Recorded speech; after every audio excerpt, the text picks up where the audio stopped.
ఈ వీడియోలో మీకు సాక్షాత్తు ఆ పోతులూరి వీరబ్రహ్మేంద్ర స్వామి వారు రహస్యంగా కూర్చొని కాలజ్ఞానం రాసిన గుహనైతే చూపించబోతున్నాను. ఈ గుహని మీకు చూపించడానికి దాదాపుగా హైదరాబాద్ నుంచి 300 కిలోమీటర్లు ట్రావెల్ చేసి యాగంటి పక్కనే ఉన్న రవ్వలకొండ దగ్గరకు వచ్చాను. ఈ గుహ లోపలికి వెళ్ళడానికి ఒక మనిషి పట్టేంత చిన్న వే మాత్రమే ఉంది. అలా మనం ఈ మెట్లు దిగిన తర్వాత గుహ లోపలికి వెళ్లి ఇలా వంగుతూ చూసుకుంటూ వెళ్ళాలి. ఈ బ్రహ్మం గారు కాలజ్ఞానం రాసిన గుహ నుండి దాదాపు 14 పుణ్యక్షేత్రానికి వెళ్ళడానికి వీలుగా మార్గాలు కూడా ఉన్నాయి. ఇక్కడ మీరు చూసే శ్రీశైలానికి దారి, మహానందికి దారి అని ఇలా 14 పుణ్యక్షేత్రాలకైతే వెళ్ళొచ్చు. ఈ గుహలో మాత్రం చాలా చీకటిగా, గాలి కూడా ఆడలేనంత విధంగా చాలా సఫకేషన్ గా అయితే ఉంది.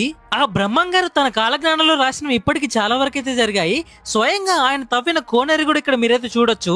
ఇక్కడ కనిపిస్తున్న ఈ కోనేటి నీటిలోనే ఆయన కాలజ్ఞానం రాసేటప్పుడు తాగేవారంట. అచ్చమాంబ దేవి గారి గోవులని మేపడానికి తీసుకెళ్లి వాటి చుట్టూ ఒక గిరి గీసి ఈ గుహలోనే స్వామి వారైతే కాలజ్ఞానం అయితే రాశారు. ఈ ప్రదేశానికి సంబంధించిన ఫుల్ వీడియో నా యూట్యూబ్ ఛానల్ లో పెట్టాను. అక్కడ ఇంకా చాలా బాగుంటుంది చూడండి.